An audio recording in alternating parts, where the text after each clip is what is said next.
प्रिय भाई बहनों, शुभाशीष। आज का यह वीडियो कक्षा 9 सामाजिक विज्ञान में इतिहास विषय के अंतर्गत पाठ 1 फ्रांसीसी क्रांति का अगला भाग है। इस वीडियो में आज आप सभी फ्रांसीसी क्रांति के प्रभावों के बारे में, उसके परिणामों के बारे में जानेंगे, समझेंगे। भाई बहनों, फ्रांसीसी क्रांति केवल यूरोप ही नहीं बल्कि पूरे विश्व की एक महत्वपूर्ण घटना थी। इस क्रांति ने न केवल फ्रांस में बल्कि विश्व में भी अपने प्रभाव छोड़े और अनेक ऐसे इस क्रांति के बाद अनेक ऐसे कार्य हुए जो इससे प्रेरणा लेकर के विश्व के लोगों ने किया। विश्व में अनेक जगह फ्रांसीसी क्रांति की प्रेरणा से, फ्रांसीसी क्रांति के प्रभाव से, उसकी देन से अनेक ऐसे कार्य हुए जो मानवता के हित में हुए, राष्ट्र के हित में हुए, समाज के हित में हुए। उसके प्रमुख कार्यों को, फ्रांसीसी क्रांति के प्रमुख परिणामों अथवा प्रभावों को हम आपको बताने जा रहे हैं।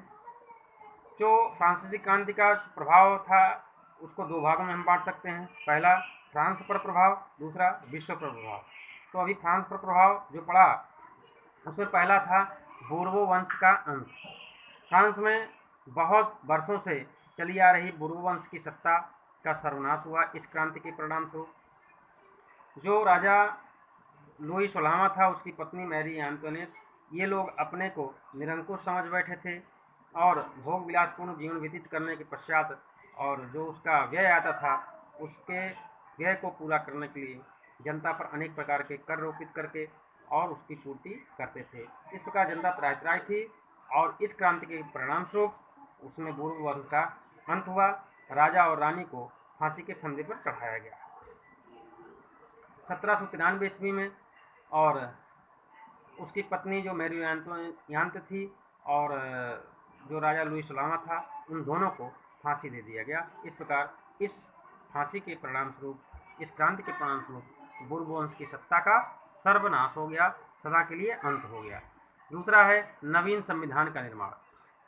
1791 ईस्वी में जो नेशनल असेंबली थी, टेनिस कोर्ट हमने आपको बताया है, टेनिस कोर्ट में नेशनल असेंबली का निर्माण हुआ था। वहाँ जितने लोग और द्वितीय स्टेट के और तृतीय स्टेट के जितने लोग थे, सब वहाँ मिराबियो के नेतृत्व में टेनिस कोर्ट के में शपथ लिया था कि मैं जब तक संविधान का निर्माण नहीं कर लेता तब तक यह कोर्ट छोड़ करके जाऊँगा नहीं, चाहे मेरे साथ और पेशेवर मुजरिम जैसा व्यवहार क्यों न किया जाए। तो इस प्रकार की शपथ लेने के पश्चात और वहाँ पर नेशनल असेंबली का गठन हुआ। जितने लोग थे सब नेशनल असेंबली के सदस्य बने और सब ने शपथ लिया, सब ने संविधान निर्माण करने की बात की और 1791 ईस्वी में वहाँ का संविधान निर्माण हुआ। संविधान निर्माण होने के बाद स्वतंत्रता, समानता और विश्व बंधुत्व की भावना का संचार हुआ। उसी के आधार पर और वहाँ फ्रांस में और लोकतांत्रिक शासन व्यवस्था का संचालन हुआ। जनतंत्र की स्थापना, फ्रांसीसी क्रांति ने और फ्रांस में जनतंत्र की स्थापना की, जनतंत्र अर्थात लोकतंत्र की स्थापना की।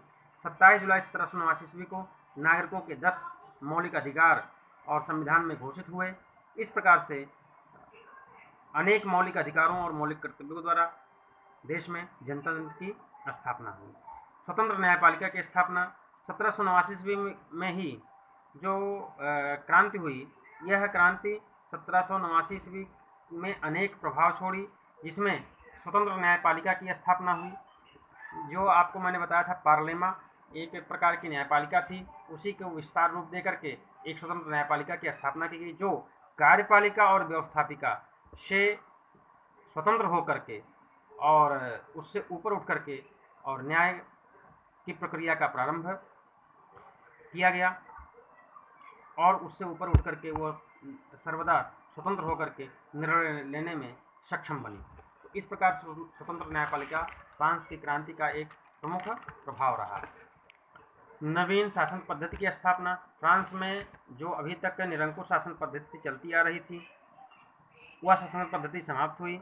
एक नवीन शासन पद्धति, जनतंत्रीय शासन पद्धति, संसदीय शासन पद्धति का श्री गणेश हुआ और फ्रांस को जो अनेक 483 प्रांतों में थे उसको केवल 83 प्रांतों में बांटा गया, छोटा किया गया और प्रांतों को जिलों, कैंटनों और कम्यूनों अर्थात जिला और ब्लॉक और गांव, ग्राम पंचायत में उसे बांटा गया। इस प्रकार शासन को और निचले स्तर तक पहुंचाया गया, जिससे सभी लोगों को एक अच्छी व्यवस्था, एक अच्छी प्रशासनिक व्यवस्था सुचारू रूप से दी जा सके। लोक कल्याणकारी कार्यों को बढ़ावा। फ्रांस में क्रांति के पश्चात अनेक ऐसे लोक कल्याणकारी कार्य हुए, कृषि को प्रोत्साहन मिला, बांध बनाए गए नदियों के किनारे, और पोखरे तालाब खुदवाए गए, नलकूप लगवाए गए, सिंचाई की व्यवस्था का एक अच्छा संचालन किया गया। ऐसे अनेक कार्य हुए जिससे फ्रांस समृद्ध देश बन सके, फ्रांस की जनता समृद्ध हो सके। तो अनेक ऐसे लोक कल्याणी कार्य हुए। इस प्रकार अभी तो जो आपको मैंने बताया ये फ्रांस की क्रांति का फ्रांस पर प्रभाव था। अब फ्रांस की क्रांति का विश्व पर क्या प्रभाव हुआ उसके बारे में।